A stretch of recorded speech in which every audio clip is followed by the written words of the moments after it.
j'ai le sentiment que dans l'enseignement, dès qu'il y a un problème depuis toujours, on dit bon, problème égale manque de moyens. Voilà, affectez-nous davantage de moyens, vous allez voir, ça va être formidable. Alors, c'est quand même l'éducation nationale est le premier budget de la nation. Nous octroyons davantage d'argent d'ailleurs à l'éducation de nos gamins que bien des pays que j'ai cités tout à l'heure et qui sont devant nous dans l'apprentissage de l'anglais. Donc la question que je vous pose, c'est vous ne pouvez pas vous en sortir ce coup-ci, Jean-Luc, en me disant faut plus de moyens, faut moins de monde dans les classes, parce que d'accord que ça joue un peu à la marge, une classe de 25 élèves, c'est mieux qu'une classe de 32, on est d'accord. Mais enfin là, il y a un problème patent, lourd, grave. On est nul en anglais, les gamins Enfin, c'est quand même un échec patent. Imaginez donc que moi, j'ai toujours eu des notes acceptables en anglais, et en terminale, quand on m'a lâché dans la nature pour mes premiers voyages scolaires dans le monde anglo-saxon, je parlais pas. Et j'ai l'impression que c'est la même chose encore aujourd'hui. Donc il y a un problème qui relève d'autre chose que du nombre d'élèves dans une classe. Oui, sans doute. Enfin, ça, je ne peux pas non plus vous en dire davantage. Je ne suis pas un expert dans ce domaine-là. Mais si, je suis pas d'accord. Vous êtes un expert. Vous êtes vous êtes secrétaire de l'association des professeurs de langue vivante et professeur d'anglais vous-même. Si vous pouvez pas me dire, je peux pas vous répondre, Jean-Luc.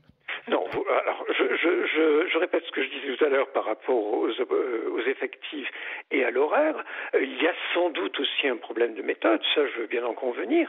Il faudrait également peut-être revoir la formation des enseignants et je crois surtout qu'il faudrait que l'on revienne sur la formation que les enseignants reçoivent avant de rentrer dans le système éducatif, c'est-à-dire dans les SP dans les SP.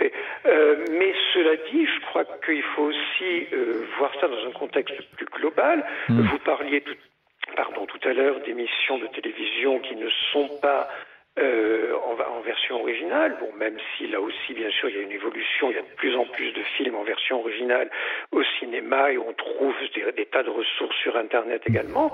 Bon, il y a sans doute toute une globalité de problèmes dont il faut tenir compte. Mais alors, vous savez, là, vous n'êtes pas parvenu à me convaincre. Le rapport qui a été remis au ministre l'an dernier, le rapport que le ministre a totalement ignoré, et ce rapport signalait un certain nombre de pistes, et clairement la piste des effectifs et la piste de l'horaire étaient nettement posées. Mais Jean-Luc Breton, c'est toujours vraiment des éléments fondamentaux. Oui, je sais pas. Alors là, vous ne m'avez pas convaincu, Jean-Luc, parce que je vous dis franchement, si les Anglais ont une maîtrise de l'anglais, si les Suédois, ont une maîtrise de l'anglais à 70%, les Hollandais à 70%, les Norvégiens à 68%, les Belges à 60%. Les Belges, quand même, on est un pays voisin, on pourrait imaginer qu'on soit assez proche sur ce sujet. Non, 63% des élèves belges maîtrisent l'anglais. Nous, c'est bien en dessous, quoi. Donc, ce que je me dis, c'est que c'est autre chose que ce sujet-là.